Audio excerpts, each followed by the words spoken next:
Saudara, Matius pasal 8, Markus pasal 4, dan juga Lukas pasal 8. Di dalam kitab-kitab ini diceritakan tentang perjalanan pelayanan Tuhan Yesus. Salah satunya dalam pasal-pasal itu diceritakan tentang satu ketika Yesus dan tim baru selesai melakukan pelayanan dan mereka harus menyeberangi Danau Galilea. Di tengah-tengah perjalanan tiba-tiba datanglah angin topan dan badai yang menghantam perahu itu, sehingga seluruh orang yang ada di dalam harus berusaha menjaga kestabilan perahu, menguras perahu untuk tetap dalam keadaan tidak dipenuhi air karena dikhawatirkan kapal akan menjadi karam.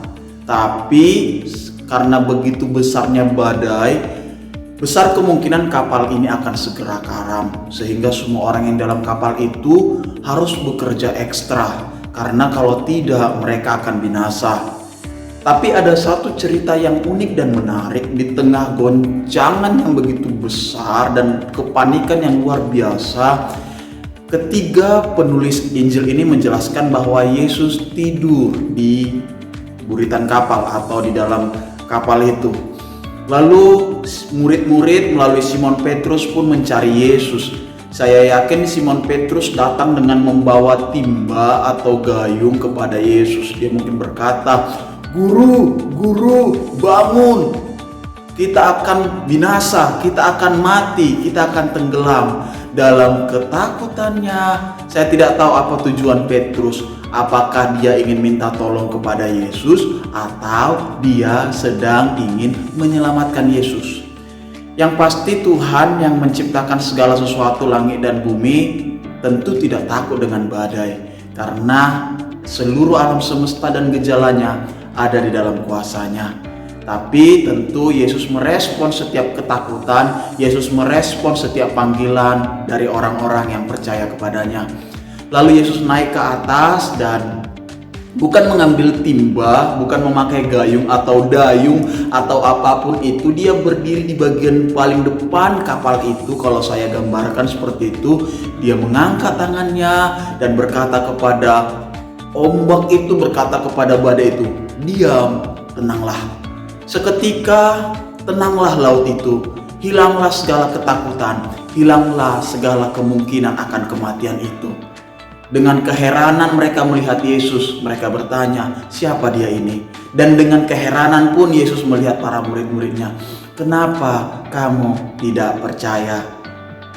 Disinilah kita sebagai orang percaya melihat iman kita juga seringkali demikian. Kita seringkali bermasalah, kita seringkali mendapatkan badai dan ombak, tapi kita lupa bahwa kita punya Tuhan. Kita sering gagal fokus. Kita lebih melihat besarnya masalah kita tanpa kita lihat bahwa ada yang maha besar di dalam perahu kita. Ada Tuhan yang begitu dahsyat di dalam perahu kita. Masalah yang besar tidak akan pernah membuat Tuhan gentar. Kitalah yang gentar. Bapak, Ibu, Saudaraku yang dikasihi Tuhan, dari murid-murid kita belajar, masalah utama bukanlah perahu yang tenggelam. Masalah utama bukanlah badai yang besar. Masalah yang utama adalah ketika kita percaya kepada Tuhan, ketika kita mengaku kita beserta dengan Tuhan, ketika kita tahu hidup kita di dalam Tuhan, tapi kita masih ketakutan, tapi kita masih gemetar. Sebab penyertaan Tuhan itu jauh lebih penting. Apalah arti hidup kita jikalau hidup kita tidak disertai oleh Tuhan?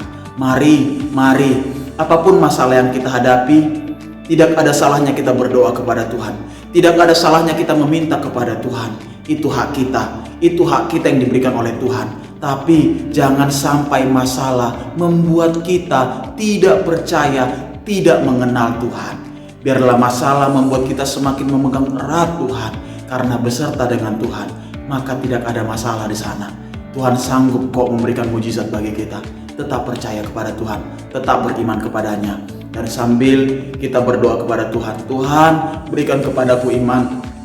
Tuhan, berikan kepadaku kepercayaan untuk berkata, diam dan tenanglah kepada semua permasalahan kita."